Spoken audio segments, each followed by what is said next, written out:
முத்தழகில் இன்றைக்கி அவங்க திலகாவை வந்து, முத்தழகு உனக்காக எத்தனை மாப்பிள்ளை ஃபோட்டோவை பார்த்துட்ருக்கேன், நீ ஏதாவது இதெல்லாம் பாரு, எல்லாருமே நல்லா இருக்கிறாங்க, நான் தேர்ந்தெடுக்கிற மாப்பிள்ளை இது அப்படின்ட்டு அவர் முத்தழகுக்கிட்ட கொஞ்சின்ட்டுருக்கா. சித்தி நான் போய் முதல்ல ட்ரெஸ் சேஞ்ச் பண்ணிட்டு வரேன், அந்த மாப்பிள்ளை ஃபோட்டோலாம் கொடுங்க அப்படின்னு எடுத்துகிட்டு போயிட்டுருக்கா. இவளுக்கு திலகாவுக்கு ரொம்ப சந்தோஷமாயிடுது. சரி முத்தழகுக்கு வெக்கம் வந்துடுச்சு போல இருக்குது, அதுக்கு தான் தனியாக போய் மாப்பிள்ளை ஃபோட்டோலாம் பார்க்குறா அப்படின்னு நினச்சிக்கிறா. அவங்க இறந்து போன அந்த அக்கா கிட்ட சொல்லின்னு இருக்கிறா. இவ முத்தழகு அந்த ஃபோட்டோலாம் தூக்கி எறிஞ்சிட்டு, எனக்கு எந்த மாப்பிள்ளையும் பார்க்க தோணலையே, ஏய் வெள்ளக்காரா நீ தாண்டா என் மனசில் வந்துக்கிட்டே இருக்கிற, என்ன செய்யறதுன்னே தெரியலையடா அப்படின்ட்டு அவள் ட்ரெஸ் சேஞ்ச் பண்ணிட்டு இருக்கிறா. இது முடிஞ்சிட்ட உடனே இங்கே ஸ்வேதாவும் அமுதனும் பேசிகிட்டு இருக்கிறாங்க.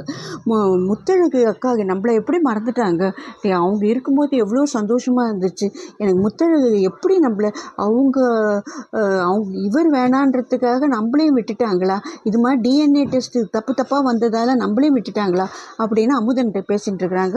அமுதன் அப்படி கூட இருக்கலாம், ஆனால் இப்போ நம்ம எதுவுமே பேச வேண்டாம், நாம் இதை அப்படியே விட்டுடலாம், அப்போ தான் இது சரியாக வரும், முத்தழகும் அண்ணாவும் பேசிக்கிட்டோம் அப்படின்னு அமுதன் சொல்லிகிட்டு இருக்கிறான்.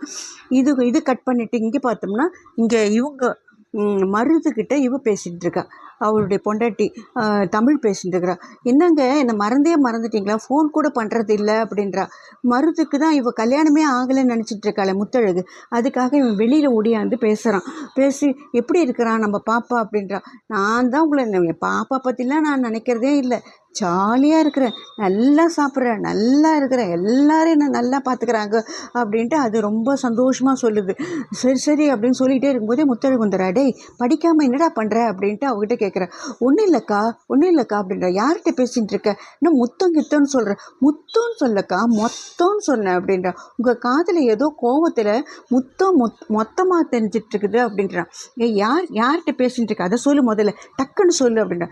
தமிழ்க்கா, தமிழ்ச்செல்வன், அந்த பார்வதி இல்லை அவங்களுடைய பையன். ஓ அவங்களா, சரி படிக்கிற வேலையை பாருடா அப்படின்னு சொல்லிட்டு வெளியில் போகிறா. எங்கக்கா போகிறீங்க அப்படின்ற. வயலுக்கு தண்ணி பேசுகிற வேலை இன்றைக்கி இருக்குது அப்படின்ட்டு அது போகுது. அங்கே போன உடனே அங்கே இவன் ஜாலியாக பூமி டான்ஸ் ஆடின்னு இருக்கான், தண்ணி நிறைய விட்டுட்டு டான்ஸ் ஆடின்னு இருக்கான். அப்போது முத்தழகு போகிறா. முத்தழகு போன உடனே, நேற்று பாவாடை தாவணியில் வந்தீங்க, இன்றைக்கி புடவையில் வந்துட்டு இருக்கும்போது ரொம்ப அழகாக இருக்குங்க அந்த புடவை அப்படின்னு சொல்கிறான்.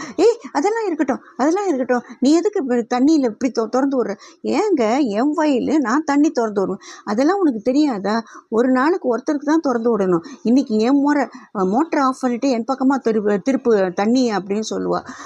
அதெல்லாம் நம்மளுக்கெல்லாம் சரியாக வராதுங்க, நாம் தாங்க தண்ணியெல்லாம் விடுவோம் அப்படின்ட்டு அவன் சொல்லிகிட்டு இருக்கான். இவன் முறைச்சின்னு இருக்கிறான், அவன் சிரிச்சிட்டு இருக்கிறான்.